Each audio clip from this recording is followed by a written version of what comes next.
நாங்கள் கேட்குறோம். இயேசுவின் நாமத்தில் ஜெபங்களும் நல்ல பிதாவே. கடந்த வாரம் படித்த சில வசனங்களை வாசித்துட்டு அதிலிருந்து தொடர்ந்து நம்ம போகலாம். கர்த்தர் நல்லவர்.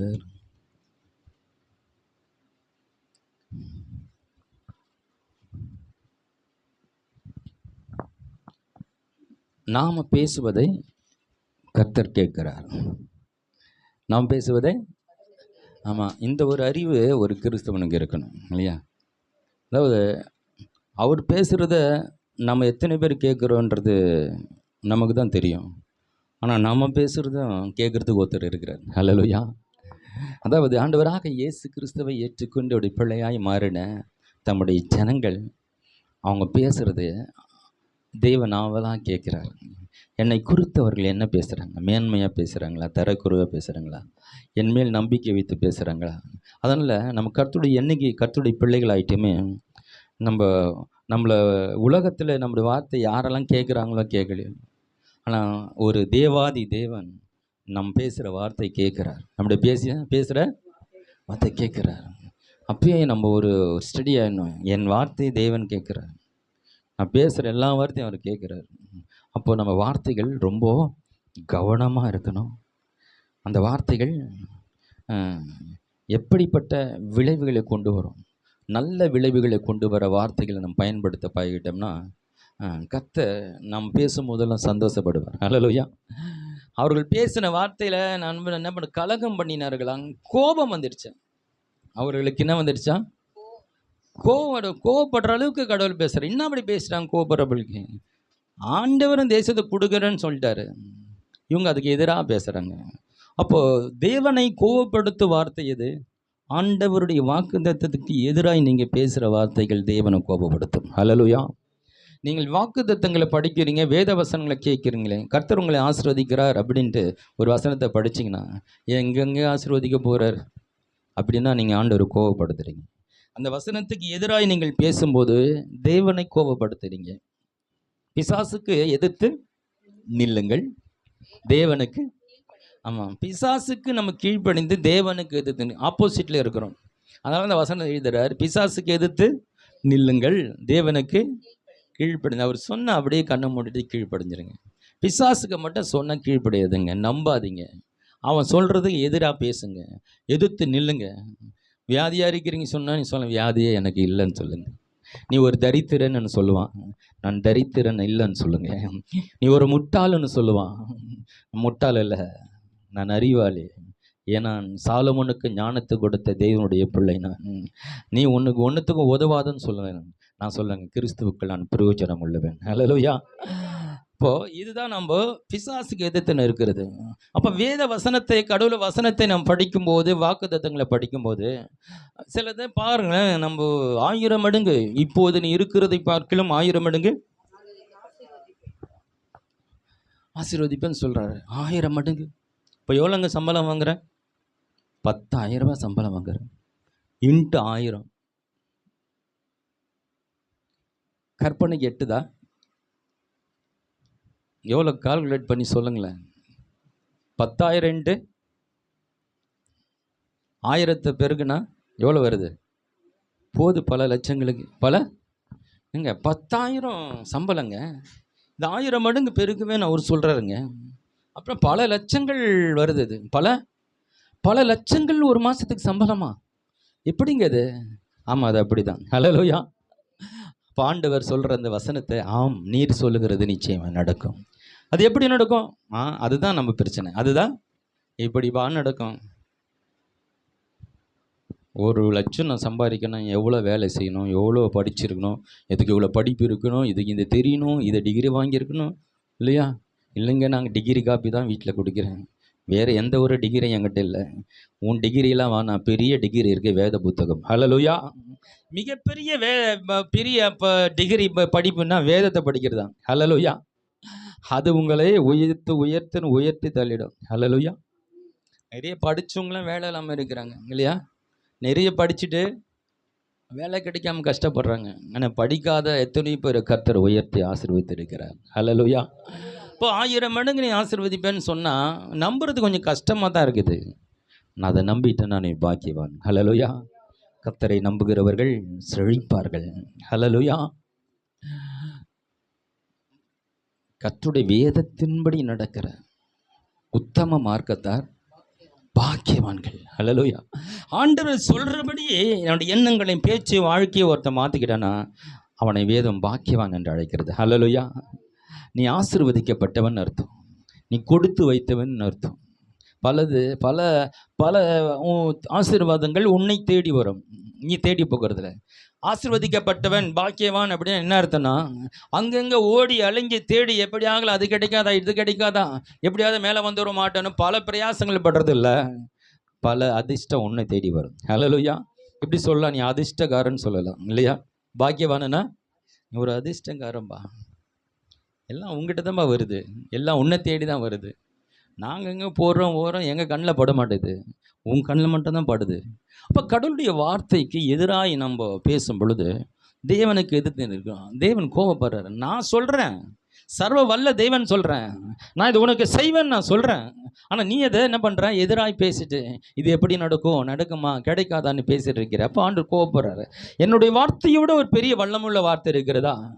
என் வார்த்தைகள் வெறுமையாய் திரும்புகிறதில்ல. அப்போ ஆண்டவர் சொன்ன நடக்கும். அப்போ நீ அதை எதிர்த்து நின்றுட்டு என்ன பண்ணுற, அவிசுவாசத்தில் பேசும்போது அதை எதிர்த்து நிற்கும்போது ஆண்டவருக்கு கோபம் வருது. இவ்வளோ நான் சொல்கிறேன், நீ ஏன் செய்ய போகிற? நான் தானே செய்ய போகிறேன். நீ என்ன பண்ண போகிற? நான் யுத்தம் செய்ய போகிறேன். அவங்க ராட்சதர்கள் எனக்கு தெரியாதா? ஆண்டவருக்கு தெரியாமல் அங்கே அனுப்புகிறாரு இஸ்ரவேல் ஜனங்களை. உங்களை பற்றி எல்லாமே தெரியும். நீங்கள் பயந்தா கோலிங்க, அடிமைகள், நீங்கள் சண்டைக்கு லாய்க்கு இல்லை, உங்களுக்கு ஒன்றுமே இல்லை, எல்லாமே தெரிஞ்சு தான் அங்கே இட்டுன்னு போகிறாரு. அப்போ என்ன பண்ணுறாரு, நான் தான் அங்கே யுத்தம் பண்ண போகிறேன், நீங்கள் சும்மா சொல்கிறதுக்கு போங்க, கையில் ஒரு கத்தியை வச்சுக்கிட்டு என்ன பண்ணுங்க, அப்படி இப்படி ஆட்டுங்க, நான் பார்த்துக்கிறேன் மிச்சது. ஹல்லேலூயா. துப்பைக்கு ஏற்று எந்த பக்கம் வேணால் சுடுங்க, ஆனால் குண்டை போய் என்ன பண்ணுறேன், கோலியாத்தி நெத்தியில் விட பண்ணுறேன். ஹல்லேலூயா. நான் அதை பார்த்துக்கிறேன், நீ சுழட்டி விடுற வேலை தான், சுழட்டி விடு, நான் நெத்தியில் பட வைக்கிறேன். ஹல்லேலூயா. பாருங்க, ஆண்டவரை கோபப்படுத்தக்கூடாது. கடவுளை வார்த்தையை விட்டு விலக்கி ஒரு நாளை நம்ம பேசக்கூடாது.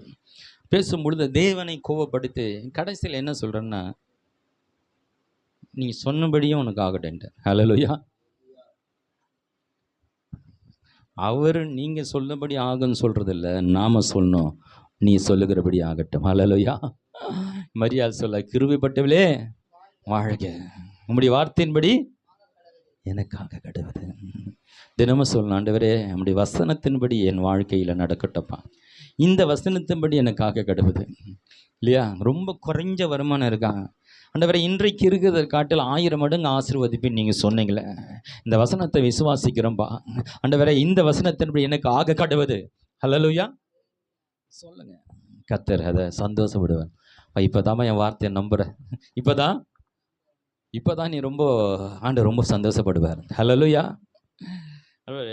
நம்ம கடவுளுடைய வேலையை மாற்றி விட்டுறோம், தப்பாக பேசி இல்லையா? உங்களை அடிமை இங்கே வனாந்திரத்தில் சாவடிக்க கொண்டு வந்தார். ஆனால் அவங்க சொல்கிறாங்க, எங்களை சாவடிக்க கொண்டு வந்தீங்க, அதுக்காக கொண்டு வந்தார். எவ்வளோ ஆபிரகாமுக்கு ஆண்டவர் வாக்குத்தத்தத்தை கொடுத்து, அவனுக்கு பிள்ளையை கொடுத்து, எத்தனை சந்ததியை தாண்டு அந்த பெருக்கி லட்சக்கணக்காக மாற்றி இவ்வளோ தூரம் கொண்டு வந்து அந்த வாக்குத்தத்தை நிறைவேற்றுவதற்காக இவ்வளோ காரியங்களை செய்து வந்துட்டு இருக்காரு. இவங்க பாருங்கள் என்ன சொல்கிறாங்க, இந்த வனாந்தரத்தில் எங்களை சாகடிக்கவா கொண்டு வந்தீங்க. எவ்வளோ கடவுளை புரிந்து கொள்ளாமல் தப்பாக பேசுகிறாங்க. நாம் கூட கடவுளை புரிந்து கொள்ளணும். ஹல்லேலூயா. கடவுளை புரிஞ்சுக்கிட்டேன்னு வச்சிங்களேன், அவர் வசனத்தின்படி நம்புறதும் நடக்குது ரொம்ப விஷயம். தாவீது சொல்கிறார் 119ஆம் சங்கீதத்தில் 32ஆம் வசனத்தை யாராவது வாசிங்களேன்.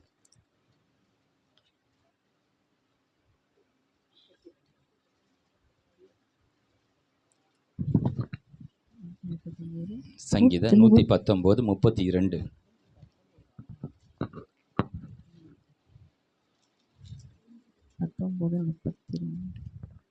எடுத்தவங்க வாசிங்க, பரவாயில்ல, மைக்கில் எடுக்க பரவாயில்ல. நீர் என் இருதயத்தை விசாலமாக்கும் போது, நீர் என் இருதயத்தை விசாலமாக்கும் பொழுது நான் உமது கற்பனைகளின் வழியாக ஓடுவேன். உம்முடைய கற்பனை வழியாய் ஓடுவேன். இந்த வசனம் யாருக்கெல்லாம் புரியுது? ஹலோ, புரிஞ்சு கை தூங்க பாப்பா. ஒரு சிலர் தான் புரிஞ்சிருக்கு. அவர் சொல்றாரு, என் இருதயம், அதாவது உள்ளான அந்த உள்ளம் இருக்குல்ல, அதை நீ விசாலமாக்கும் பொழுது உங்களுடைய கற்பனையின் வழியாய் ஓடுவேன். கற்பனை என்பது கடவுளுடைய வார்த்தை. அதாவது உங்களுடைய கற்பனை வழியாக நான் ஓடுவென்ற நடப்பேன்னு சொல்லு.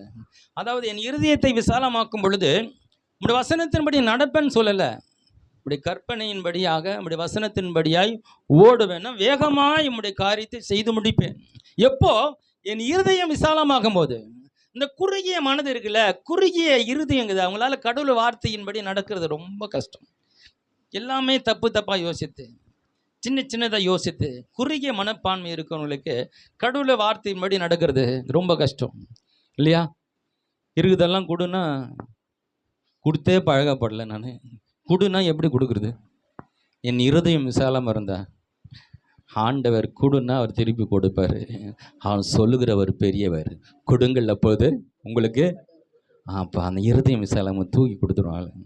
ஆண்டவரை நீங்கள் சொன்னீங்க நான் கொடுத்துறேன், எனக்கு கொடுக்குறது உன் வேலை, நீ சொன்னதை செய்ய வேண்டிய என் வேலை. இருதயம் விசாலமாகும் பொழுது ஆண்டவர் சொல்கிறத செய்கிறது ரொம்ப ஈஸியாக இருக்கும். ஹல்லேலூயா. அப்போ இருதயம் விசாலமானாதான் நம்ம கடவுளுடைய வசனத்தின்படி வாழ முடியும். என்றால் இருதயத்தை விசாலமாக்குறது எது? எப்படி ஒரு மனிதனுடைய இருதயம் விசாலமாகும்? தேவனுடைய குணாதிசயங்களை அறியும் பொழுது தான். அவர் எப்படி பரந்த மனப்பான்மையாக இருக்கிறார், அவர் எவ்வளவு மனதுள்ள நல்லவராக இருக்கிறார், அவர் எவ்வளவு இரக்கமுள்ளவராக இருக்கிறார், அவருடைய யோசனை எப்படிப்பட்டது, அவரை பற்றி அறிகிற அறிவினால் நிரம்பும் பொழுது அவர் இருதயம் விசாலமாக இருக்கிறது போல நம்முடைய இருதயம் விசாலமாகிறது. ஹல்லேலூயா. நம்ம இருதயம் விசாலமாயிடுச்சுன்னா அது வார்த்தை நிறைவேற்ற அவங்க யாரும் தடை பண்ண முடியாது. வேகமாய் ஓடுவோம். கர்த்தருடைய வார்த்தை, ஆண்டவரை அடுத்து நான் என்ன செய்யணும் அதை செய்து முடிக்கிறேன், அதை முடிச்சுட்டு ஆண்டவரை அடுத்து நான் என்ன பண்ணணும் அதை செய்ய ரெடியாக இருப்பேன். உங்களுடைய வாழ்க்கிற வாழ்க்கை வாழ்நாளெல்லாம் உங்களுடைய சித்தத்தை செய்வதே என்னுடைய மெய்யான போஜனமாக இருக்கிறதுன்னு இயேசுவை போல பேச ஆரம்பிச்சோம். ஆண்டவரை அடுத்து நான் என்ன செய்யணும்? என்னையே கொடுக்கணுமா? கொடுக்க தயார். ஹல்லேலூயா. சிலுவைக்கு போகணுமா? நான் போக தயார் ஆண்டவரே. நீங்கள் சொன்னால் அது சரியாக இருக்கும், அதுதான் நல்ல முடிவாக இருக்கும், அதுதான் எனக்கு ஏற்றதாக இருக்கும், அதுதான் விலையேறப்பட்டதாக இருக்கும். இந்த உலகத்தில் யாருடைய உள்ளத்தை நான் சந்தோஷப்படுத்தணும் இல்லையோ, என்னை உருவாக்கின இந்த தேவாதி தேவனுடைய மனதை நான் குளிர பண்ணுவேன். அவருடைய சந்தோஷப்படுத்துவது இந்த உலகத்தில் நான் பிறந்திருக்கிறேன். எத்தனை பேர் நம்புறீங்க? ஹல்லேலூயா.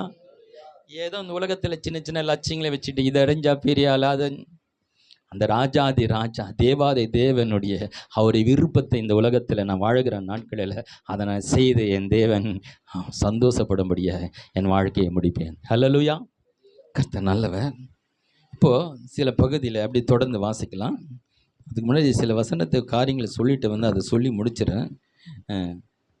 நாம் பேசுகிறத தேவன் கேட்குறாருன்னு ஒரு அறிவு கிறிஸ்தவனுக்கு இருக்கணும். அது இருந்துட்டா நம்ம தேவையில்லாதெல்லாம் பேசிட்டு இருக்க மாட்டோம். ஐயோ நம்ம பேசிட்டு தேவன் கேட்குறாரு, தப்பு தப்பாக பேசுகிறோமே, நம்ம வாயில் எப்படிப்பட்ட வார்த்தை வரக்கூடாது. கடவுள் நம்முடைய வசனத்தை வார்த்தை கேட்குறாருன்னா அங்கேயே பாதி நம்மளும் நம்முடைய தப்பான வார்த்தைகள் நின்றுடும். இது மாத்திரமில்ல, நாம் பேசுகிற வார்த்தையினால தான் நம்ம வாழ்க்கைக்கு செய்ய வேண்டிய வேலையை தேவனை நம்ம செயல்படுத்துகிறோம். ஹல்லேலூயா. தேவன் நினைச்சது பல காரியங்கள் பல இடத்துல செய்கிறார். அது ரெண்டாவது விஷயம்.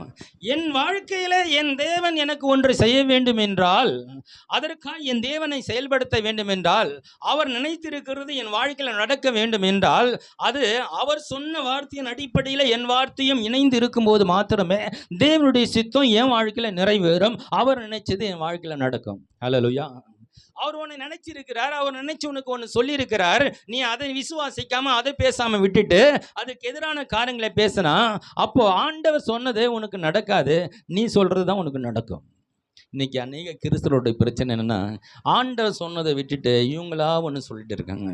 டாக்டர் சொன்னாங்க, அந்த அக்கா சொன்னாங்க, அந்த பாட்டி சொன்னாங்க, அவங்களுக்கு எவ்வளோ அனுபவம் இருக்கும் அவங்களே சொல்லிட்டாங்க. எவங்க வேணா சொல்லட்டும் இல்லையா, யார் வேணா சொல்லட்டும். நாட்டம் எடுத்து கெட்டு போய் 4 நாட்களான ஒரு சரீரத்தையும் என் தேவனால் எழுப்ப முடியுமானால், ஹல்லேலூயா. செத்துப்போன பணத்தை இந்த உலகத்தில் யாரும் ஒரு உயிரோடு எழுப்ப முடியாது. அதுவும் 4 நாட்கள் நாட்டம் பிடித்த ஒரு சடலத்தை எழுப்பினார் என்றால் அவரால் கூடாத காரியம் ஒன்றுமில்லை. ஹல்லேலூயா. மனுஷரால் கூடாதவைகள் தேவனாலே கூடும். அப்போ தேவனால் எல்லாம் கூடும். அப்போ தேவன் என்ன சொல்லுகிறாரு, அந்த சொன்னதை அவரால் செய்ய முடியும் என்பதை நம்ம நம்பி நம்ம பேசணும். பார்க்கறதுக்கு முடியாது, நடக்காத மாதிரி தான் இருக்கும். ராட்சதர்கள் நிற்கிறாங்க தான், பயமாக இருக்கிற மாதிரி. ஆனாலும் தேவன் சொன்னது தான் நடக்கும். அல்லேலூயா. நான் அதுக்கு தேவன் சொன்னதுக்கு விரோதமாக பேச மாட்டேன். அப்போ நாமும் கடவுளை செயல்படுத்துகிறோம். கடவுளுடைய பிள்ளைகள். உனக்காக தேவன் செயல்படணும்னா அவர் சொன்னதை தான் நீ பேசணும் தவிர அதை விட்டுட்டு வேற எதனா பேசியிருந்தா நீ பேசுறது தான் நடக்கும். நீ பேசுறதா அப்போ உங்கள் வாழ்க்கையை ரொம்ப ஆசீர்வாதம் மாற்றிக்கல ஒரு எளிய வழி என்னவென்றால், எதையும் யோசிக்காமல் யார் சொன்னதும் பேசுகிறதெல்லாம் விட்டுட்டு நீ அனுதினமும் தெய்வ சமூகத்தில் அமர்ந்து வேதத்தை படித்து கர்த்தர் சொன்ன அந்த வாக்கு தத்தங்கள் எடுத்து அதை உன் வாயில் வச்சு நீ தினமும் சொல்லுங்க. இது இந்த வசனத்தின்படி தான் எனக்கு நடக்க போகுது. யாராவது கேட்டால் சொல்லுங்க, இந்த வசனத்தில் இந்த புத்தகத்தில் இந்த வசனத்தை தேவன் சொல்லியிருக்கிறார், இந்த வாக்கு தத்துவம் எனக்கு சொந்தமானது. ஹல்லேலூயா. வாக்கு தத்தங்கள் எல்லாம் கிறிஸ்துவுக்குள் ஆமென்றும் ஆமென் என்றும் இருக்கிறதா. எப்போது கிறிஸ்துவனுடைய மரணத்தை நீங்க நம்பினீங்களோ, அவரை ஏற்றுக்கொண்டீங்களோ, அப்ப கிறிஸ்துவனுடைய நீங்க கிறிஸ்துக்குள்ள வந்துட்டீங்க. அப்ப கிறிஸ்துவுக்குள் நாம் எல்லாரும் ஆபிரகாமின் சந்ததியா இருக்கிறோம். ஆபிரகாமுக்கு அவனுடைய சந்ததிக்கு கொடுக்கப்பட்ட அனைத்து ஆசீர்வாதத்துக்கும் நாம் சொந்தக்காரர்கள் ஆயிட்டோம். ஆகினால அந்த எல்லா வார்த்தைக்கும் சொந்தக்காரர்கள் ஆயிட்டோம். எந்த வாக்குத்தத்தம் உங்களுக்கு வேணும், எதுல உங்களுக்கு பிரச்சனை இருக்கோ அந்த வசனத்தை எடுத்து நீங்க என்ன பண்ணுங்க, தைரியமா சொல்லுங்க. 4 பேர் மத்தியில சொல்லுங்க, நீங்க பெரிய கூட்டத்தின் மத்தியில சொல்லுங்க. எல்லாருடைய காதுகள் கேட்க சொல்லுங்க. சாத்தானுடைய காது கேட்கும்படியாய் சத்தமா அந்த வசனத்தை சொல்லுங்க. ஹல்லேலூயா. என் தேவனுடைய மனம் குளிரும். தேவன் உடனே அதை செய்து முடிப்பார். ஹல்லேலூயா. தேவன் ஆக்டிவேட் பண்றது அதை நம்ம கையில குத்துறாரு. தேவனே தேவன் எவ்வளோ வல்லமையோ உள்ள இருந்தாலும் அதை அவர் செய்யணும்னா அது உன் கையில தான் இருக்குது. அது நீ சொல்ற வார்த்தையில் தான் இருக்கு. நீ சொல்ற வார்த்தையில் தான் இருக்கு. அப்புறம் நம்ம என்ன பண்ணுறோம், அநேக நேரங்களில் தப்பாக பேசி தப்பாக பெற்றுக்கொள்கிறோம். தவறானதே பேசிட்டு இருக்கிறோம். என்ன பண்ணுறதுன்னு தெரியல, எங்கே போவோன்னு தெரியல. அதாவது எல்லாமே ஒரு நெகட்டிவாக எதிர்மறையாக பேசி பேசி நம்ம வாழ்க்கையில் பழக்கப்பட்டுட்டோம். ஆமாம், அது பழக்கப்பட்டதுனால பழக்க தோஷத்தில் இப்படியோ பேசிகிட்டு இருக்கிறோம். முதல்ல புரிஞ்சுக்கணும், என் வாயிலிருந்து நெகட்டிவ், அதாவது எதிர்மறையான வார்த்தையை நான் பேச மாட்டேன்னு ஒரு தீர்மானம் பண்ணுங்க. அப்போது எதிர்மறையாக நீங்கள் பேசாமல் இருக்கணும்னா வாக்கு தத்தங்களை நீங்கள் என்ன பண்ணணும், அது எல்லாமே பாசிட்டிவாக இருக்குது, எல்லாமே நல்லதாக இருக்குது. எதுவுமே எந்த வாக்கு தத்துவமும் உன்னுடைய அழிவு குறித்து பேசலை. எப்போ பேசுதுன்னா, நீ கடவுளுடைய அன்பை விட்டு அவரை விட்டு தூர போய் நீ கீழ்ப்படியாமல் போகும்போது தான் சில சாபங்கள் சொல்லப்படுகிறது. நாம் சாபத்தை சுதந்திரிக்க வரல, ஆசீர்வாதத்தை சுதந்திரிக்க வந்திருக்கிறோம், அவருடைய பிள்ளையாக இருக்கிறோம். ஆகியனால அப்போ நான் இன்று உனக்கு விதிக்கும் என்னுடைய கட்டளைகளின்படியெல்லாம் நீ செய்ய கவனமாக இருக்கும்போது நீ போகையிலும் ஆசீர்வதிக்கப்பட்டு இருப்பாய், நீ வருகையிலும் ஆசீர்வதிக்கப்பட்ட. போகும்போதே ஆசீர்வாதமாக வர, அங்கே திரும்ப வரும்போது ஆசீர்வாதமாக. சிலர் போகும்போது நல்லா போவாங்க, வரும்போது ஏண்டா போனேன்னு தெரியல, போன இடத்துல இப்படி ஆயிடுச்சு, எல்லாம் போச்சு. நிறைய பேர் போகும்போது உற்சாகமாக போவாங்க, வரும்போது சோகமாக வருவாங்க. சிலர் போகும்போது சோகமாக போவாங்க, வரும்போது உற்சாகமாக வருவாங்க. ஆனால் நம்முடைய ஆண்டவர் சொல்கிறாரு, நீ போகும்போதும் ஆசீர்வதிக்கப்பட்டு இருப்பாய், நீ வரும் பொழுதும் ஆசீர்வதிக்கப்பட்டு இருப்பாய். ஆசீர்வாதம் உன் கூடவே ட்ராவல் பண்ணுது. ஹல்லேலூயா. உன்னோட கூட பயணப்படுகிறது. ஏனால் நீ ஆசீர்வதிக்கப்பட்டவன். ஆசீர்வாதம் உன் கூட இருக்கு. அது நீ போகும்போதும் வருது, வரும்போதும் வருது, நிற்கும் போது நிற்குது, படுக்கும் போது அவங்க கூட படுத்துக்குது, உன் கூடவே இருக்கிறது. ஹல்லேலூயா. சொல்லுங்க, நான் ஆசீர்வதிக்கப்பட்டவன். அதாவது யாக்கோபு போராடி ஜெபம் பண்ணனா, என்ன பண்ணனா, என்னை ஆசீர்வதித்தால் ஒழிய நான் உன்னை விட மாட்டேன்பா, என்னை எப்படியாவது நீங்கள் என்ன பண்ணணும், ஆசீர்வதிங்க அப்படின்னு சொல்லிட்டு போராடி அவன் ஜெபம் பண்ணனான்னு சொல்லிட்டு, அந்த மாதிரி நிறைய பேர் சொல்கிறாங்க, போராடி ஜெபம் பண்ணுங்க, ஆசீர்வாதம் விட மாட்டாண்டவர், எப்படி என்ன பண்ணணும், ஆசீர்வதித்தான் ஆகணும் அப்படின்னு சொல்லிட்டு நிறைய பேர் இப்படி பிரசங்கம் பண்ணுறாங்க. அப்படியே கொஞ்சம் தள்ளி வந்தேன்னு வச்சு பிள்ளையாம கூப்பிட்டு, பாலாக் ராஜா, இந்த ஜனங்களை நீ சபிச்சுடு, உன்னை அது தரேன் இது தரேன் அப்படி தரேன்னு சொல்லிட்டு ஒரு தீர்க்கதரிசி கொண்டு இந்த ஜனங்களை சபிச்சிருபா அப்படின்னு சொன்னோன்னு அவன் வரமாட்டேன்னு எப்படி ஆசைப்பட்டு வந்துடுறான். சரி, அங்கே போய் சொல்லலான்னு பார்த்தா வாயே வரமாட்டேங்குது, எல்லாம் ஆசீர்வாதமாக வருது. அவன் சொல்கிறான், இஸ்ரவேலை ஆசீர்வதிப்பது பாருங்க, இது யாக்கோப்புக்கு தெரியல. யாக்கோப்புக்கு என்ன ஆசீர்வதிக்கிறதா ஒரு விருப்பமே. நீ போய் கெஞ்சிட்டு என்ன ஆசீர்வாதம், என்ன ஆசீர்வாதம் விட மாட்டேன் விடு. அப்பா உன்னை ஆசீர்வதிக்க தான் வந்திருக்கிறேன், அதுக்கு தான் உன்னை தெரிந்து கொண்டேன், அதுக்கு தான் ரத்தத்தை சிந்தி உனக்காய் மரித்து உன்னை மீட்டெடுத்துக்கிறேன். நீ ஆசீர்வாதமா இருப்பதற்காகத்தான் நீ கெஞ்சி ஆண்டவரே என்னை ஆசீர்வதிக்க மாட்டீரா ஆசீர்வதின்னு போராட வேண்டிய அவசியம் இல்லை. ஹல்லேலூயா. யாக்கோப்புக்கு அது புரியல, ஆனால் உனக்கு எனக்கும் புரிந்து இருக்கணும். ஹல்லேலூயா. ஏன்னா நம்ம கல்வாரியை பார்த்துட்டோம், அவன் கல்வாரியை பார்க்கல. தேவ அன்பை நம்ம ருசித்துட்டோம், அவன் ருசிக்கல. அதனால் அவன் வெறுமையாய் போகிறான். வெறுமையா ஆமாம், எல்லாத்தையும் விட்டுட்டு ஒரு தடியை எடுத்துக்கின்னு போகிறான். இந்த வனாந்தரத்தில் போகும்போது அவன் துணையாக யாரும் இல்லை. என்னதான் ஆக போகுது நம்முடைய வாழ்க்கை? என்ன பிறந்த வீட்டை விட்டுட்டு வந்துட்டோம், அங்கேயும் போக முடியாது. நம்ம மாமா வீட்டுக்கு போகிறோம், அங்கே எப்படி இருக்கும்னு தெரியாது. காடுகளில் தனிமையாய் போகிறான். கடந்து பல மைல் தூரம் நடந்து போனோம். அந்த தனிமையில் போகும்போது தான் ஆண்டவரனோடு வந்து தரிசனமாகும் போது, அப்பா நான் வெறுமையாக இருக்கிறேன், ஒன்றுமே இல்லை, என்னை ஆசீர்வதிங்க, என்னை ஆசீர்வதித்து அவனை விட மாட்டான்னு சொல்கிறேன். அவனுக்கு தெரியாதனால போராடி ஆசீர்வதிக்கணும்னு சொல்கிறான். அவனுக்கு தெரியாது. வெறுங்கையாகி போன நீ என்ன பண்ண போகிற? பாடுமா. உம்மை நம்பி வந்தே நான் வெட்கப்படல, உண்டைய என்னை கைவிடல. உம்மை நம்பி வந்தே நான் வெட்கப்படல, உண்டைய என்னை கைவிடல. வெறுங்கையாய் நான் கடந்து வந்தேன், இரு பரிவாரங்கள் எனக்கு தந்தீன். வெறுங்கையாய் நான் கடந்து வந்தேன், இரு பரிவாரங்கள் எனக்கு தந்தீன். எல்லோஹேல் எல்லோஹேல் எல்லோஹே உம்மை துதிப்பேன்.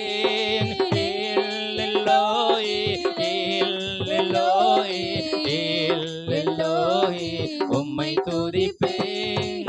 உம்மை நம்பி வந்தே நான் வெட்கப்படல, உண்டைய என்னை கைவிடல.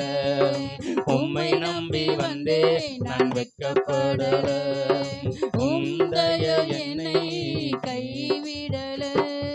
காயப்பட்டு நின்றேன், கண்ணீரில் சென்றேன், கலங்கின எனக்காக இறங்கி வந்தேன். காயப்பட்டு நின்றேன், கண்ணீரில் சென்றேன், கலங்கின எனக்காக இறங்கி வந்தேன். உடன்படிக்கை என்னோடு செய்து இழந்திட்ட யாவையும் திரும்ப தந்தீன். உடன்படிக்கை என்னோடு செய்து இழந்திட்ட யாவையும் திரும்ப தந்தீன். எல்லோஹேல் எல்லோஹேல் எல்லோஹேல் உம்மை துதிப்பேன். எல்லோஹேல் எல்லோஹேல் எல்லோஹே உம்மை துதிப்பேன். உம்மை நம்பி வந்தே நான் வெட்கப்படல, உண்டைய என்னை கைவிடல. உம்மை நம்பி வந்தே நான் வெட்கப்படல, உண்டைய என்னை கைவிடல. ஹல்லேலூயா. ஒரு ஒருத்தனா இந்த வனாந்தரத்தில் இருட்டில், எந்த லைட்டும் இல்லாமல் இருட்டில் ஒரு கல் வச்சு படுத்து கொண்டு இருக்கிறான். ஹல்லேலூயா. அவனுக்கு எப்படி இருக்கும் பாருங்க. இருட்டா இருக்கு, எதிர்காலம் இருட்டா, ஒன்றுமே தெரியல. அவனுக்கு பெரிய வாக்குத்தத்தம்லாம் இல்லை, அவன் கையில் வேத புத்தகம் இல்லை. இன்னைக்கு 5000க்கு மேலே வாக்குத்தத்தம் வேதத்தில் இருக்குன்னு சொல்கிறாங்க. அதெல்லாம் இல்லை. தினமும் படிக்கிற வாய்ப்பு கிடைக்கல.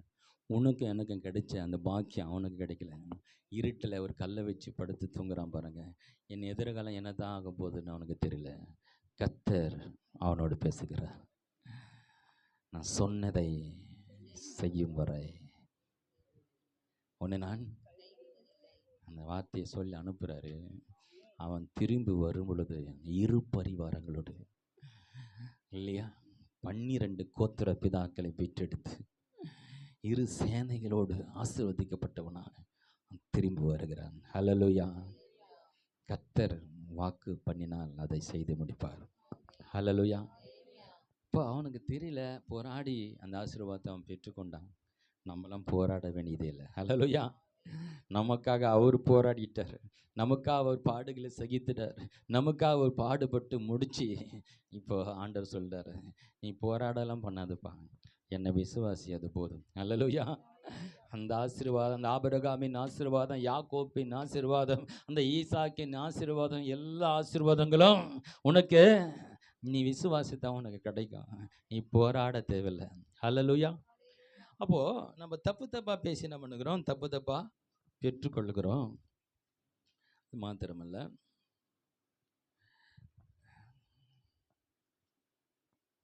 இன்னொரு விஷயம் நமக்கு புரிவதில்லை. நம்ம பேசுகிற வார்த்தைகள் ஜெபம்னு நம்ம உணர்றது இல்லை. நம்ம என்ன நினைக்கிறோன்னா, முட்டி போட்டு அமர்ந்து ஜெபம் பண்ணதான் அதுதான் ஜெபம், அது மட்டும்தான் ஜெபம். அதுக்குன்னு ஒரு இடத்த போய் அதெல்லாம் ஜெபந்தான், தப்பு இல்லை, ஜெபந்தான். அதுவும் ஒரு குறிப்பிட்ட நேரத்தில் குறிப்பிட்ட சமயத்தில் இப்படி பாடி இப்படி வேதத்தை வாசித்து இப்படி முறையாய் போய் முழங்கால் படிட்டு இப்படியெல்லாம் பண்ணதான் அந்த ஜெபம் தான் ஜெபம், அந்த ஜெபம் மட்டும் தான் கேட்பார் நம்ம நினச்சிருக்கிறோம். அதுவும் ஜெபந்தான். ஆனால் பேசுகிற ஒவ்வொரு வார்த்தையும் ஜெபம்தான். ஹல்லேலூயா. கொஞ்சம் யோசித்து பாருங்கள். நீ பேசுகிற ஒவ்வொரு வார்த்தையும் ஜெபம்னு உனக்கு புரிஞ்சிச்சுன்னு வச்சுங்க, நீ பேசுகிற வார்த்தையிலும் ஜெபமாக இருந்தால் அது விசுவாச அறிக்கையாக மாறிடும். ஹல்லேலூயா. கர்த்தர் எனக்கு செய்ய போகிறார், கர்த்தர் என்னை நடத்த போகிறார், கர்த்தர் என் குறைவுகளை தீர்க்க போகிறார், கர்த்தர் என்னோட வருமானத்தை உயர்த்த போகிறார், என்னுடைய வியாதியெல்லாம் அவர் ஏற்கனவே சுமந்து விட்டார், என் சரீரத்தை விட்டு ஓட போகிறது, நான் பரிபூர்ண சுகத்தோடு வாழப்போகிறேன், என் தேவன் என்னோடு இருக்கிறார். இப்படி நீ சும்மா பேசுகிறதெல்லாம் ஜெபம்தான். ஹல்லேலூயா. நீ பேசுகிற வார்த்தைகள் ஜெபம்னு புரிஞ்சிச்சுன்னா அந்த ஜெபம் எப்படி இருக்கும்? விசுவாச அறிக்கையாக இருக்கும். ஹல்லேலூயா. அதில் தான் அவங்க பேசினதை நான் கேட்டேன். நான் சொல்கிறேன், அவர்கள் பேசினதை கேட்டேன். அதாவது தேவன் எப்படிப்பட்டவர்னா, கேட்டேன்னு என்ன அர்த்தம்னா, அப்படி கேட்டுட்டு ஆமாம்மா கேட்டுட்டு அப்படி போகிறதில்ல, அதுக்கு ரிப்ளை கொடுக்கிறவர் ஆண்டவர். ஹல்லேலூயா. அவருக்கு பதில் கொடுக்கிறவர். ஒருத்தர் என்ன பேசுறாங்க, அவரை பத்தி பேசுறாங்களா, யாரை பத்தி பேசுறாங்க, அவரை பத்தி பேசுனா அதுக்கு ரிப்ளை கொடுப்பாரு. அவரை பத்தி தான் பேசுனாங்க, ஆனால் தப்பு தப்பா பேசுனாங்க, எங்களை சாகடிக்கவா கொண்டு வந்தீங்க. அப்போ தப்பு தப்பா பேசுறாங்க, தப்பு தப்பா பேசுறதுனால தப்பு தப்பா நடக்குது, தப்பு தப்பா நடக்குது. அப்போ எப்படி பட்ட ஒரு நம்ம சூழ்நிலைகள் எப்படி எதிர்மறையாக ஒரு இருந்தாலும் கூட நம்ம நம்ம வார்த்தையை தேவன் உன்னிப்பாய் கவனிக்கிறார், நம்ம வார்த்தையை நிறைவேற்றுறதுக்கு தயாராக இருக்கிறார். அதனால தான் நமக்கு வேத புத்தகத்தை கொடுத்துருக்கிறாரு, வாக்குத்தத்தங்களை கொடுத்துருக்கிறாரு. அதனால் எப்போதும் என் வாயில் என்ன பண்ணும்? கடவுளுடைய வார்த்தை இருக்கணும். அண்டு அது நம்முடைய ஒவ்வொரு பேச்சுமே ஜெபமாக மாறிட்டா இல்லையா? கொஞ்சம் யோசித்து பாருங்களேன். எப்படிப்பா கல்யாணம் நடக்க போகுது தெரியலையா, அங்கே கடன் கேட்டு இருக்கிறேன், கர்த்தர் தான் எப்படியாவது கொடுக்க வைக்கணும், கர்த்தர் நடத்துவார். ஹல்லேலூயா. கர்த்தர் என் தேவைகளை சந்திப்பார், கர்த்தர் என் தேவைகளை சந்திப்பார். இன்னும் ரொம்ப நாளாக மாத்திரை சாப்பிட்றிய, இன்னும் அந்த வியாதி ஒன்று விட்டு போகலையா அப்படின்னு கேட்டால் என்ன சொல்லணும்? நான் மாத்திரை நம்பி இல்லை, மாத்திரையே கொடுக்குற மருத்துவரை உருவாக்கின பெரிய மருத்துவர் என் தேவனாக இருக்கிறார். இந்த வியாதி என் சரீரத்தை விட்டு காணாமல் போக பண்ணுவார். ஹல்லேலூயா. இப்படி சொல்லும் போது அப்படி உள்ளம் மகிழும், உள்ளம் உடனே இமிடியட் ஆக்ஷன், இமிடியட்டாக அதுக்கான வேலைகள் நடக்கும் இல்லையா? நாங்கள் ஆராதிக்கிற எங்கள் தேவன் எங்களை தப்புவிக்க வல்லவரா இருக்கிறாருன்னு அந்த பெரு திரள் ஜன கூட்டத்தின் மத்தியில் அவ்வளோ ஜனங்கள் என்ன பண்ணாங்க? அந்த சிலையை வணங்கிட்டான்.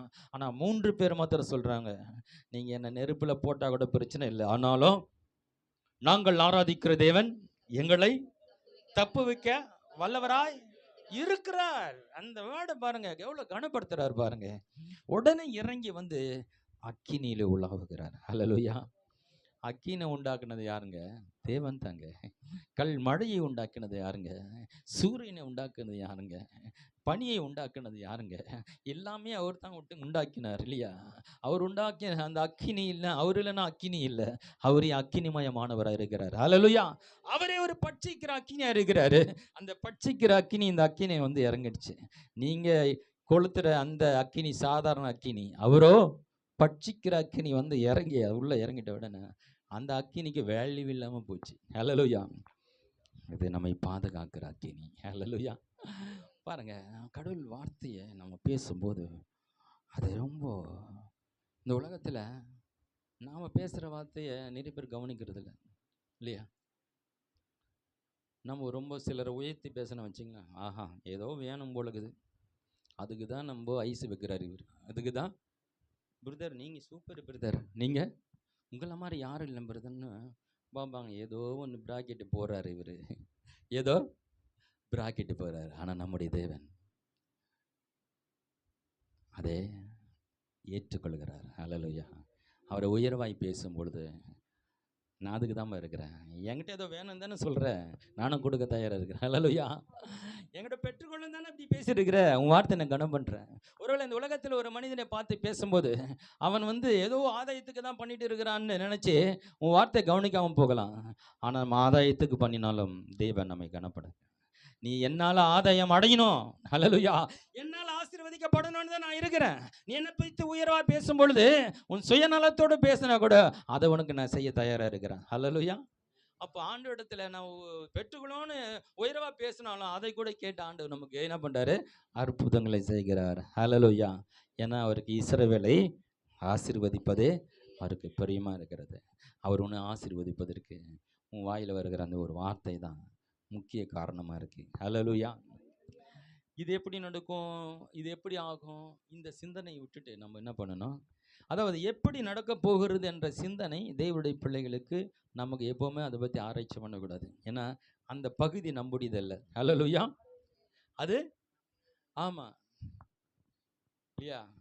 இந்த ஒரு வருஷம் நீங்கள் வந்து எப்போதும் போல் இந்த கடைசி வரத்தை நீங்கள் என்ன பயிரிடும் பொழுது 2 வருஷம் யூபிலி வருஷம் ஒன்று வருது, அதுக்கப்புறம் அந்த 49வது வருஷம் அது ஒரு ஆண்டு விடுமுறை ஆண்டு, அதுக்கு அடுத்த ஆண்டு இன்னொரு 2 வருஷம் என்ன ஆகுது, விடுமுறை ஆண்டு வருது, அணுக்குருக வருஷம் வருது. சொல்ல இந்த கடைசி வருஷத்தில் விதைக்கிற 2 வருஷத்துக்கு வேண்டியதை நான் விளைய செய்வேன். ஹல்லேலூயா! அது எப்படிப்பா விளையாடும், அப்படி ஒரு வருஷத்துக்கு தானே விளையும், 2 வருஷத்துக்கு விளைச்சலை கொடுக்கணும், நான் விளைய செய்கிறேன். ஹல்லேலூயா! விதைக்கிறதுனுடைய வேலை, விளைய செய்கிறதனுடைய வேலை. அப்போ நம்பி பேச வேண்டியது நம்முடைய வேலை, அதை செய்து முடிக்கிறது அவருடைய வேலை. அது எப்படி நடக்கும், எப்படி நடக்கும் இல்லையா? நான் ஒன்று கற்றுக்கிட்டேன். ஒரு ஊழியக்காரர் சொன்னார், ஒரு செத்து போனவனை எழுப்பணும், அவருக்கு ஆசையாம், போயிட்டு என்ன பண்ணாரா, செத்து போனவனுக்கு போய் ஜெபம் பண்ணிட்டு இருக்கிறாராம். ஆண்டவரே எப்படி அந்த உயிரோட எழுப்பும் ஆண்டவரே, உயிரோட எழுப்பும் ஆண்டவரே. பண்ணி பண்ணி பார்த்தார, உயிரோட எழுந்துக்களை வந்துட்டார். அப்பானவர் வந்து கேட்டாரா, ஆண்டவரே நான் நல்லதானே நினச்சி அந்த ஆளை உயிரோடு எழுத்து உன் நாமத்தை மகிழ்ப்படுத்தணும்னு நினச்சேன், எவ்வளோ நேரம் ஜெபம் பண்ண, அவன் உயிரோடு ஏந்துக்கலாம் ஆண்டவரே. நீ ஜெபம் பண்ண, இது எப்படி நடக்கும்னு யோசித்துன்னு ஜெபம் பண்ணிட்டு இருக்கிற, அது என்னுடைய வேலை, அது என்னுடைய வேலை. நீ அது ஒன்றுமே உன்னால் பண்ண முடியாது. அந்த சரீரத்தில் இருக்கிற அணுக்களை உயிர் கொடுக்கனால முடியாது. அந்த கடந்து போன ஆவியை மறுபடியும் கொண்டு வருது, அது உன்னுடைய வேலை கிடையாது, அது என்னுடைய வேலை. நீ சொல்ல வேண்டியதுதான், லாசருவே எழுந்து வெளியே வா, உன் வேலை அவ்வளோதான். நீ அதை உயிரோடு எழுந்துவதற்கு எழுந்து வருவதற்கு நீ ஒரு வார்த்தையை பயன்படுத்து, நான் அதை செய்து முடிக்கிறேன். ஹல்லேலூயா! விதைக்கிறது நம்மளுடைய வேலை, விளைய செய்கிறது அவர் வேலை, அறுக்கிறது நம்முடைய வேலை. ஹல்லேலூயா! சொல்லுங்க, விதைக்கிறது என்னுடைய வேலை, விளைய செய்கிறது தேவனுடைய வேலை, அறுக்கிறது என்னுடைய வேலை. ஹல்லேலூயா! பாருங்க, விதைக்கிறதும் ஈஸி தான், அறுக்கிறதும் ஈஸி தான் இல்லையா? விளைய செய்கிற வேலை இந்த மூலம் போய் பூமிக்குள்ளே பூந்து ஏதாவது பண்ண முடியுமா? ஒன்றும் பண்ண முடியாது. அதனால் அது உன்னால் முடியாதப்ப என்கிட்ட விட்டுருங்கிறார். என்கிட்ட உன்னால் முடிஞ்சதை செய், உன்னால். ஆமாம், செங்கடலை பிளக்கணும்னு நீ எல்லாம் மொண்டு பக்கெட்டு எல்லாம் மொண்டு ஊற்றுங்கன்னா மொண்டு ஊற்றிட்டே இருக்க வேண்டியதான். எல்லாரும் ஆளுக்கு ஒரு பக்கெட்டை பிடிச்சி மொண்டு ஊற்றுங்கன்னா இந்த ஜென்மத்தில் கடல் வற்றாது. ஒன்றும் இல்லைப்பா, உன் கையில் இருக்கிற கோலை எடுத்து நீ காட்டு, முடிஞ்சு போச்சு. இதை நீ செய், கடலை நான் பார்த்துக்கிறேன். ஹல்லேலூயா. நீ இந்த கோலை எடுத்து காட்டு, கடல் இரண்டாய் பிளக்கும். கடல் இப்போ என்ன சொல்றாரு? விசுவாச கிரியை, விசுவாச வார்த்தையை நீ பேசும் பொழுது அதை நான் செய்து முடிக்கிறேன், அதை நான் செய்து முடிக்கிறேன். இந்த ஒரு தீர்மானம் பண்ணிங்க, இந்த வாரம் முழுதான் நான் நெகட்டிவாக பேச மாட்டேன், எல்லாமே பாசிட்டிவாக பேச போகிறேன். கர்த்தர் செய்ய போகிறார், நடக்க போகுது அப்படின்னு சொல்லி இந்த வாரம் முழுதும் பேசி பாருங்களேன். உங்கள் உள்ளத்தில் விசுவாசம் ஒரு பக்கம் பெருகும். நீங்கள் அந்த வாரத்தில் அநேக அற்புதங்களை பார்ப்பீங்க. ஹல்லேலூயா. இதுக்காக எந்த பெரிய பாஸ்டர்கிட்ட எல்லாமே ஜெபம் பண்ண தேவையில்ல, அந்த அற்புதம் உங்கள் வாயில் இருக்கிறது. ஹல்லேலூயா. நான் சொல்கிறேன், நீங்கள் யாவரும் தீர்க்கதரிசிகள். ஹல்லேலூயா. யாரெல்லாம் கடவுளுடைய வசனத்தை விசுவாசித்து பேசுகிறீங்களோ அதெல்லாம் உங்கள் வாழ்க்கையில் நிச்சயமாக நடக்கும். ஹல்லேலூயா. யாரோ நமக்கு தீர்க்க தரிசனம் சொல்கிறதெல்லாம் இருக்கட்டுங்க, நீங்கள் சொல்லுங்கள், நீங்கள் சொல்கிறது தான் உண்மையான தீர்க்க தரிசனம். ஹல்லேலூயா. பாருங்க, ஒரு மனிதன் கடவுள் வந்து சொல்லும் பொழுது ஒரு பெரிய திட்டம் பாருங்க. அந்த யோவானை பற்றி நம்ம வாசிக்கும் போது, அதாவது இயேசு கிறிஸ்துக்கு முன்னாடி யோவான் பிறந்து வந்து வளர்ந்து இயேசுக்கு முன்னாடி வழியை ஆயத்தப்படுத்தணும். எலியாவின் ஆவியோனுக்குள்ள வந்து அந்த எலியாவுடைய வேலையை அவங்க செய்யணும்னு பெரிய திட்டம் வச்சிருக்கிறாரு இல்லையா? இயேசு கிறிஸ்துவை பற்றி சொல்லப்பட்ட தீர்க்கதரிசனம் எப்போ? ஆதியாகம புத்தகத்தில் 4000 ஆண்டுகளுக்கு இயேசு கிறிஸ்து முந்தின 4000 ஆண்டுகளுக்கு முன்பாக இயேசு கிறிஸ்துவை குறித்த தீர்க்க தரிசனம் ஏதேன் தோட்டத்தில் சொல்லப்படுகிறது. ஆனால் 4000 ஆண்டுகள் கழித்து அந்த தீர்க்க தரிசனம் நிறைவேறுது. அப்போ தீர்க்க தரிசனம் நிறைவேறும் போது இயேசுன்னு ஒருத்தர் பிறக்கணுன்ற தீர்க்க தரிசனம் 4000 வருஷத்துக்கு முன்பாக சொல்லப்பட்டது உண்மையானால், அதற்கு முன்னாடி யோவான் வர வேண்டும் என்பதும் அதுவும் ஒரு தீர்க்க தரிசனம். ஹல்லேலூயா. அப்போ இயேசு வரணுன்ற அந்த காரியத்துக்கு முன்னாடி யோவானும் வருவான் என்பது அந்த தீர்க்க தரிசனத்தோடு அதை கனெக்ட் ஆயிருக்கு. ஹல்லேலூயா. அப்ப 4000 ஆண்டுகளுக்கு முன்பாக யோவான் என்ற ஒருவன் பிறப்பான், அவனுக்கு கிறிஸ்துவுக்கு வழியை ஆயத்தப்படுத்துவான் என்ற ஒரு மாபெரும் திட்டம் இருக்கிறது. அந்த திட்டத்தை வந்து சகரியாவிடத்தில் சொல்லும் பொழுது அந்த இடத்து வசனத்தை வாசிக்கலாமா? லூக்கா சுவிசேஷ புத்தகம் 1ஆம் அதிகாரம் 19-20 வாசிக்கலாம். தேவதூதன் அவனுக்கு பிரதியுத்தரமாக, தேவதூதன் அவனுக்கு பிரதியுத்தரமாக, நான் தேவ சந்நிதியில் நிற்கிற காபிரியேல், தேவ சந்நிதியில் நிற்கிற காபிரியேல் என்பவன். பரலோகத்திலிருந்து ஒரு தேவ தூதன், காபிரியேல் என்னும் தூதன் பரலோகத்தை விட்டு இறங்கி வந்திருக்கிறாங்க. வந்து பேசுறாரு அந்த சகரியாவின் இடத்துல. உன்னுடனே பேசவும், உன்னோடு பேசவும், உனக்கு இந்த நற்செய்தி அறிவிக்கவும். நல்ல செய்தி. என்னது நற்செய்தி? நற்செய்தினா நல்ல செய்தி, ரொம்ப நல்ல செய்தி.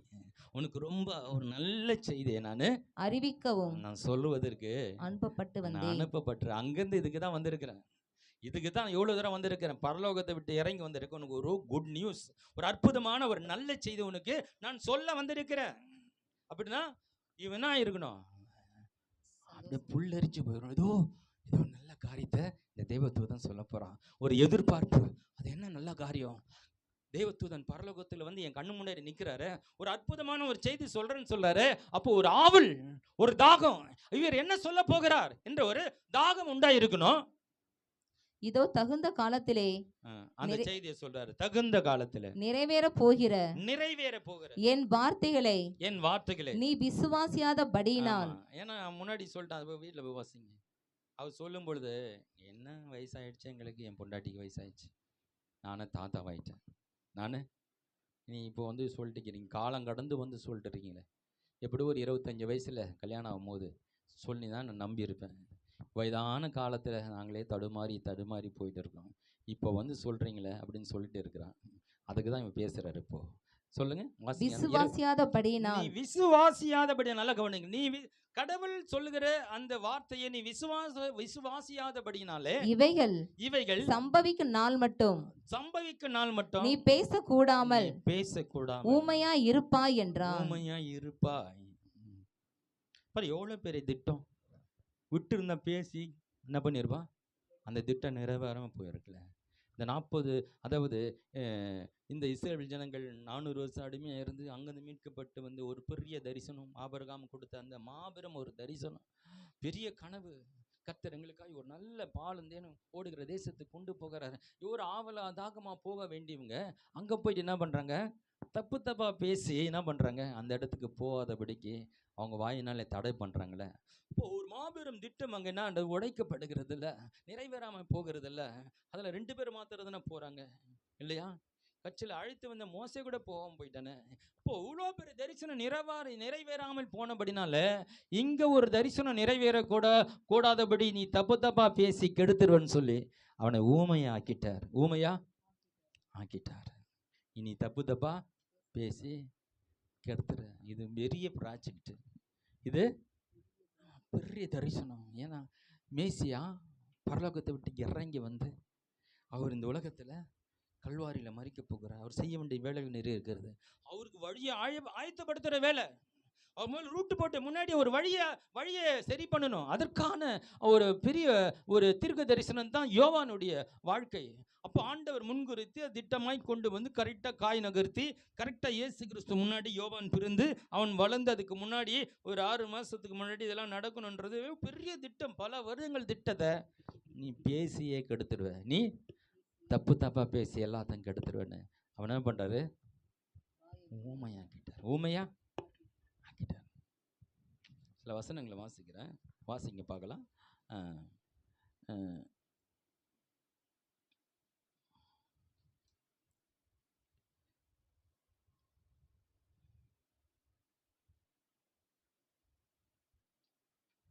ஹல்லேலூயா. மத்திய எழுதின சுவிசேஷ புத்தகத்தில் ஒரு 3 வசனங்களை வாசிக்கலாம். 15ஆம் அதிகாரத்தில் 18, 20 வாசிக்கலாம். 18, 20, 15ஆம் அதிகாரம். வாயிலிருந்து புறப்படுகிறவைகள் இருதயத்திலிருந்து புறப்பட்டு வரும். வாயிலிருந்து புறப்படுகிறவைகள் இருதயத்திலிருந்து புறப்பட்டு வரும். அவைகளே மனுஷனை தீட்டுப்படுத்தும். தீட்டுப்படுத்துன்னா கெடுத்துரும், மனுஷனை கெடுத்துரும். இப்போ வாயிலிருந்து வருகிற வார்த்தை தான் நம்ம கெடுக்குது. நம்மளை மற்றவங்க கெடுத்தா நம்ம நினைக்கிறல, அவன் தாம எனக்கு கெடுத்துட்டான். இல்லை முதல்ல நீ கெட்டு போயிட்ட. முதலாவது தப்பா பேசி அவன் பேசுனதை நீ எடுத்து பேசுன. அவன் தப்பா பேசுறான், அதை எடுத்து நீ நம்பி பேசுனதுனால நீ கெட்டு போயிட்ட. தவிர அவன் ஒன்று கெடுக்கல, அவன் வார்த்தையை எடுத்து நீ பேசுறதுனால நீ கெட்டு போயிட்ட. அப்போ இருதயத்தில் வருகிற வார்த்தை தான் நம்ம என்ன பண்ணுது, தீட்டுப்படுதலாம், நம்மள கெட்டு போக பண்ணுகிறது. இன்னொரு வசனத்தை வாசிக்கலாம். அது வாசிங்க. எப்படியெனில் இருதயத்திலிருந்து பொல்லாத சிந்தனைகளும். போதும் இதெல்லாம் அப்படியே வீட்டில் போய் வாசிங்க. இருதயத்தின் நிறைவினாலே வாய் பேசும். லூக்கா 6ஆம் அதிகாரம் 45ஆம் வசனம் வாசிக்கலாம்.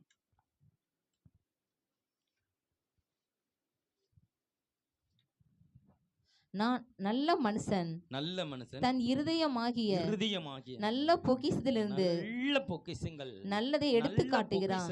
கடவுளுடைய வார்த்தைங்க. ஹல்லேலூயா. மிக சிறந்த ஒரு பொக்கிஷம். அது வெள்ளியா இருக்கலாம், பொண்ணா இருக்கலாம், வைடூரியமா இருக்கலாம், உலகத்துல விலை உயர்ந்த எப்படிப்பட்ட பொருளா இருக்கலாம், யாரா இருக்கலாம், எதுவா இருக்கலாம், படிப்பா இருக்கலாம், எதுவானா இந்த உலகத்துல உயர்வா நீ நினைக்கலாம். ஆனாலும் எல்லாவற்றையும் காட்டிலும் ஒரு விலை மதிக்க முடியாத ஒரு பொக்கிஷம், கிடைக்காத, தேடியும் கிடைக்காத ஒரு பயங்கரமான ஒரு பொக்கிஷம் இருக்குமானால், விலை உயர்ந்த ஒரு பொக்கிஷம் இருக்குமானால் அது கடவுளுடைய வார்த்தை. வாசிங்க. நல்ல மனுஷன் தன் இருதயமாகிய நல்ல பொக்கிஷத்திலிருந்து நல்லதை எடுத்து காட்டுகிறான். நல்லவைகளை எடுத்து காட்டுகிறான். பொல்லாத மனிதன் தன் இருதயமாகிய பொல்லாத பொக்கிஷத்திலிருந்து பொல்லாதவைகளை எடுத்து காட்டுகிறான். பேசுறான் இல்லையா? பொல்லாத மனுஷன் இருதயத்தில் இருக்குதுன்னா எடுத்து என்ன பண்ணுகிறான், அதுதான் பேசினுக்கிறான். ஒருத்தன் பேசுறத கேட்டா அவன் இருதயத்துல என்ன இருக்கு? ஒருத்தர் பேசுறத ஒரு 10 நிமிஷம் கேட்டிங்கன்னா அவங்களுடைய தீர்க்க தரிசனம் நம்மள சொல்லலாம் அவங்களுக்கு. ஹல்லேலூயா. ஒருத்தர் பேசுறத கொஞ்ச நேரம் கேட்டு அவங்களுக்கு என்ன நடக்க போகுதுன்னு நம்ம தீர்க்க தரிசனம் சொல்லலாம். இது உனக்கு நடக்காதப்பா, ஏன்னா எதை நெகட்டிவா பேசிட்டு இருக்கிற, கண்டிப்பா உனக்கு நடக்காது. நீ எத்தனை பேர் தீர்க்க தரிசனம் சொன்னாலும் உனக்கு நடக்காது. ஏன்னா நீ நெகட்டிவா பேசிட்டு இருக்கிறிய, உனக்கு விசுவாசம் இல்லையே உனக்கு. ஆமா, நீ தீர்க்க தரிசனம் 1000 தெரியும். ஏன்னா வேத வசனமே தீர்க்க தரிசனம் தானுங்க. ஹல்லேலூயா. இந்த தீர்க்க புத்தகம் உன் வாயை விட்டு, ஆமா, இந்த தீர்க்க தரிசனத்தை கேட்கிறவர்கள், படிக்கிறவர்கள், அதை நடிக்கிறவர்கள் பாக்கியவான்கள். ஹல்லேலூயா. இது உங்க கையில் இருக்கிற புத்தகம் தீர்க்க தரிசன புத்தகம். அப்படின்னா உன்னுடைய வாழ்க்கையில நடக்க போகிறத பற்றி முன்கூட்டியே சொல்லுகிற ஒரு புத்தகம். ஹல்லேலூயா. தீர்க்க தரிசன புத்தகம் என்றால் உன் வாழ்க்கையில என்னெல்லாம் நடக்க போகுது என்பது நாளைக்கல்ல இன்றைக்கே உன் எதிர்காலத்தை பற்றி தீர்க்கமாய் சொல்லுகிற ஒரு புத்தகம். ஹல்லேலூயா. உங்கள் எதிர்காலத்தை நீங்க வேத புத்தகத்திலிருந்து நீங்க பார்க்கலாம். ஹல்லேலூயா. இந்த தீர்க்க தரிசன வசனத்தை நீங்க நம்பும் பொழுது இந்த தீர்க்க தரிசன வசனம் உனக்கு நிறைவேறும். ஹல்லேலூயா. இப்போ நம்ம படிக்கிற புத்தகம் தீர்க்க தரிசன புத்தகமாக இருக்கிறது. அப்புறம் சங்கீதம் 119 அதிகாரத்தில் 11 வசனத்தை வாசிக்கலாம்.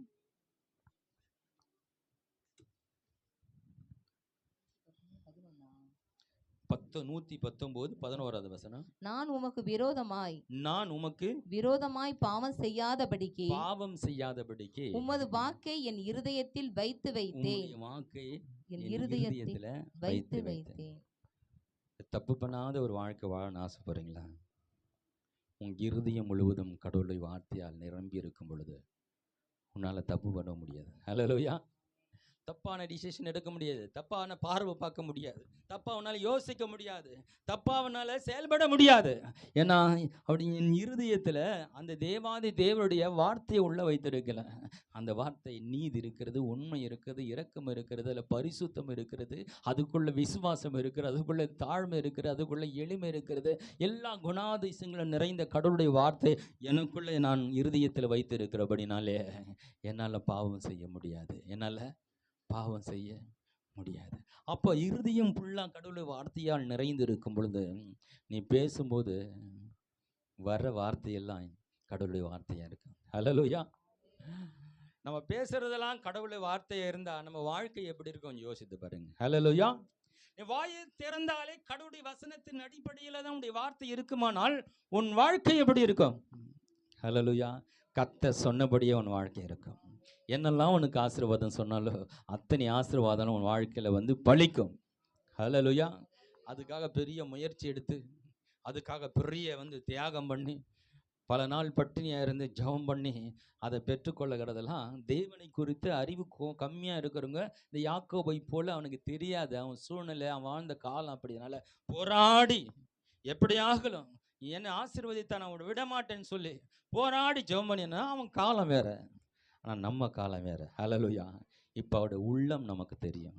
இஸ்ரவேலை ஆசீர்வதிப்பதே எனக்கு பிரியம்னு சொல்லுகிறார். ஹல்லேலூயா. அந்த பிரியத்தை தான் கல்வாரி சிலுவையில் ஆண்டவர் காட்டினார். நான் உன்னை நேசிக்கிறேன்னு ஆண்டவர் கல்வாரி சிலுவையில் மரித்து என்ன பண்ணார்? அவருடைய அன்பை வெளிப்படுத்தினார். அவர் அன்பை வெளிப்படுத்தி நம்முடைய பாவத்தையெல்லாம் அவர் சுமந்து கொண்டு அவருடைய நீதியை நமக்கு தரித்து அவருக்கு இருக்கிற அனைத்து நன்மையும் நமக்கு கொடுத்து நம்மையில் இருக்கிற தீமையெல்லாம் அவர் ஏற்றுக்கொண்டு நமக்காய் மரித்து நம்முடைய பாவத்தை சாபத்தை பரிகரித்தவராய் இன்றைக்கு நாம் ஆசீர்வதிக்கப்பட்டவர்கள். ஹல்லேலூயா. நான் சொல்கிறேங்க, நீங்கள் நம்ப கட்டிக்கிடும். நான் சொல்கிறேன், என்னைக்கு இந்த ஆண்டவர் இயேசு எனக்காய் மரித்தார்னு வாயில் சொன்னீங்களோ அன்றைக்கே நீங்கள் ஆசீர்வதிக்கப்பட்டவர்கள் தான். ஹல்லேலூயா. அன்றைக்கி ஆசீர்வதிக்கப்பட்டவங்க தான். ஆனால் இதை எடுத்து இங்கே ஒரு ஆள் சொல்லி பிரசங்கிக்கும் போது தான் அது உங்களுக்கு விளங்குது இல்லையா? இந்த மாதிரி நமக்கு தெரியாது அநேக சத்தியங்கள் வழியாக நம்ம போயிட்டே இருக்கோம், நமக்கு தெரியாது. அதை எடுத்து ஒருத்தர் சொல்லும்போது தான் அப்போ தான் இதுதான் காரணமோ, ஓ எனக்கு வேலை கிடைச்சதுக்கு இதுதான் காரணமோ, நான் இதில் பாஸ் ஆனதுக்கு இதுதான் காரணமோ, ஓ தேவனை ஆசீர்வதித்து இருக்கிறாரு, அப்போ புரியல ஆனால் இப்போ எனக்கு புரியுது. ஹல்லேலூயா. அநேக காரியங்கள் உங்களுக்கு இப்போ புரியாது. ஒரு நாள் கடவுளை வார்த்தை உங்களோட பேசும்போது உங்கள் எழுச்சி, முன்னேற்றம், வெற்றிக்கான காரணங்கள் என்ன என்பது அப்போ உங்களுக்கு புரியும். ஹல்லேலூயா.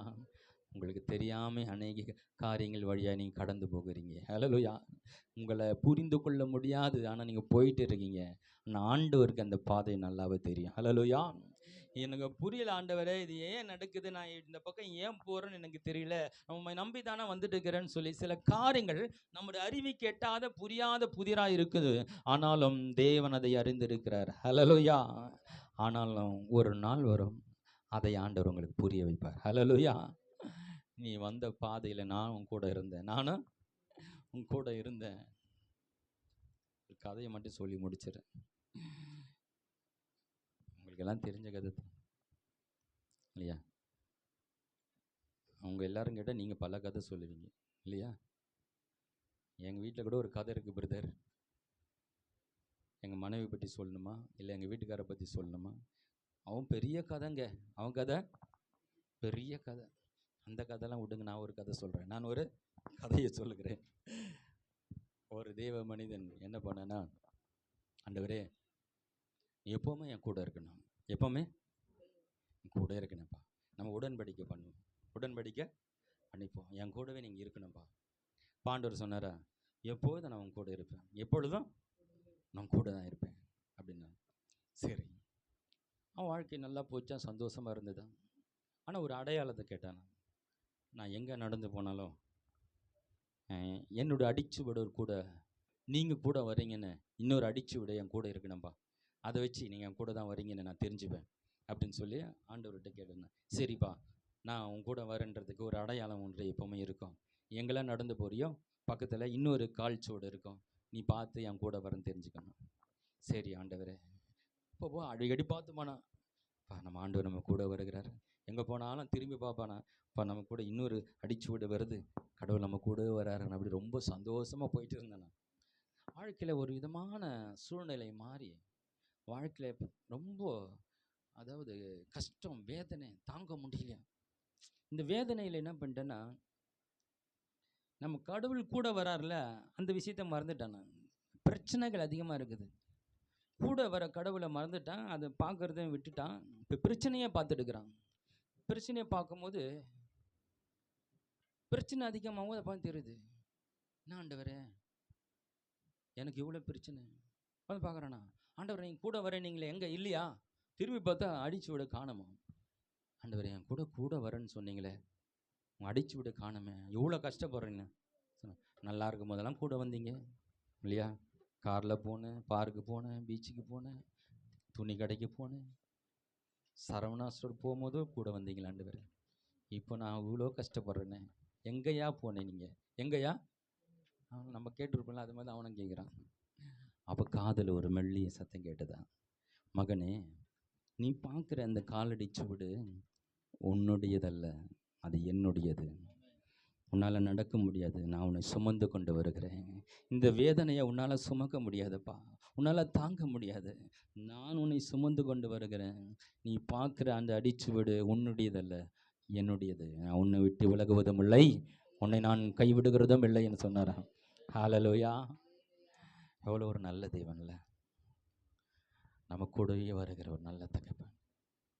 அவரை மட்டும் நீ நம்பி நடக்க ஆரம்பிச்சுன்னு வச்சுங்களேன், உன்னோடு வந்து ஒட்டி கொள்ளுவார். ஹல்லேலூயா. ஒரு மனிதனை ஆண்டவர் தேடுகிறார். என் வார்த்தையை நம்பி இந்த உலகத்தில் செயல்படுகிற அந்த ஒரு மனிதனை தேவன் தேடுகிறார். அந்த ஒரு மனிதனுக்கு எடுத்தா இந்த உலகத்தை அசைப்பார். ஹல்லேலூயா. ஆண்டவருக்கு ஒரு ஆள் கிடைச்சா போதும், அந்த ஒரு ஆளை வச்சு இந்த உலகத்தை அவரால் கலக்க முடியும். அவருடைய சித்தத்துக்கு 100% அர்ப்பணிக்கிற ஒரு மனிதன் கிடைத்தால் அவனை வைத்து இந்த உலகத்தை அசைப்பார் என் தேவன். ஹல்லேலூயா. அந்த ஒருத்தர் நானாக இருக்கணும்னு எத்தனை பேருக்கு ஆசை? எத்தனை பேர் சொல்ல முடியும்? ஆண்டவரே நீ நம்புகிற எதிர்பார்க்குற அந்த மனிதன் நானாக இருக்கணும்ப்பா, அப்படி என்னை மாற்றிடுங்கப்பா. உங்களுடைய சித்தத்தை செய்யறதை விட இந்த உலகத்தில் வேறொன்று பெரிய காரியம் இல்லை. ஹல்லேலூயா. மனுக்குலத்தை மீட்பதற்காய் உண்மையே நீங்கள் கொடுத்தீங்களே, நாங்கள் என்ன கொடுக்கறது? இந்த மனுக்குள் அழிந்து போய்கொண்டு இருக்கிறது, எப்படியாவது உங்களை மீட்கிடமே. என்னை கொண்டு என்ன சித்தமாக இருக்கிறேன், என்னை கொண்டு என்ன செய்ய சித்தமாக இருக்கிறேன், முழுசாக தருகிறேன். ஏதோ வாழ்ந்துட்டீங்க, இது வரைக்கும் தெரியாமல் ஓடினீங்க, ஓடானீங்க, அப்படி போனீங்க, இப்படி போனீங்க, அதை செஞ்சீங்க, இதை செஞ்சீங்க, எல்லாம் செஞ்சீங்க. காலம் பாதி வீணாக போயிடுச்சு இல்லையா? சிலர் பாதி வாழ்க்கை வீணாக போச்சு, சிலருக்கு கால் பாகம் வீணாக போச்சு, சிலருக்கு முக்காபாலம் வீணாக போச்சு, சிலருக்கு 90% போயிடுச்சு, சில 95% வாழ்க்கை ஏனோ தானோன்னு வாழ்ந்துட்டேன். ஐயோ இன்னும் கொஞ்சம் வருஷங்கள் தான் இருக்க போக்குறாங்க, ஒரு 5 வருஷமா 10 வருஷம் இருப்பேன், இன்னும் கொஞ்ச நாட்களில் தான் இருக்குது. பரவாயில்ல, உன்னுடைய வாழ்க்கையே முழுசாக போகனாலும் இந்த கொஞ்ச நாட்கள் ஆண்டவரே என்னை முழுசாக தருகிற, என்னை முழுசா நான் தருகிறேன். இருக்கிற நாட்களில் உன் சித்தத்தை நான் செய்யணும்ப்பா, உன்னுடைய விருப்பத்தை நான் செய்யணும். நீ சொல்கிறத செஞ்சு ஆண்டவரே உன்னை சந்தோஷப்படுத்தினப்பா. இந்த உலகத்தில் எவ்வளோ பேர் சந்தோஷப்படுத்தினாலும் அவங்க மறந்தே போயிடுவாங்க. ஹல்லேலூயா. என் பிள்ளைங்களுக்கு தாங்க உழைச்சிங்க, அவங்களுக்கு தாங்க அந்த மாடாக உழைச்சி என் கட்சியில் என்னை விட்டுட்டு போயிட்டாங்க நடுத்தரில். எத்தனை தாகி தப்புன்னு சொல்கிறாங்க. எவ்வளோவா உழைச்சி எவ்வளோவா செய்யலாம்னு நல்லது செய்யுங்க, தப்பு இல்லை. அதெல்லாம் நம்முடைய கடமை, தவறு கிடையாது. ஆனாலும் அவர்களெல்லாம் ஒரு நாள் மறந்து போயிடுவாங்க. ஹல்லேலூயா. என்னை உருவாக்கின என் தேவனுடைய விருப்பத்தை நிறைவேற்றுவது தான், அதுக்காக தான் ஆண்டவர் என்னை ரட்சித்திருக்கிறார். அதுக்காக தான் ஆண்டவர் என்னிடத்தில் எதிர்பார்க்கிறார். ஹல்லேலூயா. என் ஏக்கத்தை நிறைவேற்றுவியா, என்னுடைய விருப்பத்தை நிறைவேற்றுவியா? நான் செய்ய முடியாது, ஆனால் நீ தான் செய்யணும். உன்னை கொண்டு தான் நான் செய்ய முடியும். நான் செய்கிற மாதிரி இருந்தால் எப்போ இறங்கி செஞ்சிருவேன். அவரால் செய்ய முடியாது. உன்னை கொண்டு தான் செய்ய விரும்புகிறார். ஹல்லேலூயா. நிறைய அப்பாங்களால் செய்ய முடியாத நிறைய பேர் தன் பிள்ளைங்கள் செய்யணும்னு ஆசைப்படுவாங்க. ஹல்லேலூயா. என்னால் முடியலைங்க, நான் டாக்டர் படிக்கணும்னு நினச்சேன். நீ அந்த டாக்டர் படிதான், நீ படிச்சனா நானே படித்த மாதிரி. ஹல்லேலூயா. நீ மேலே வரும்போது நானே வந்த மாதிரி. உனக்குள்ளே என்னை பார்க்குறேன்ப்பா. நான் நினச்சதெல்லாம் என்னால் முடியாமல் போச்சு. நீ செய்யும் பொழுது என் உள்ள மகிழுது, நானே செஞ்ச போல இருக்கிறது. அதுபோல் நீங்கள் தெய்வ சித்தத்தை செய்யும் பொழுது உனக்குள் அவரை பார்க்கிறார். ஹல்லேலூயா. உனக்குள்ள என்னை பார்க்குறேன். என் விருப்பத்தெல்லாம் நிறைவேற்றினேன்.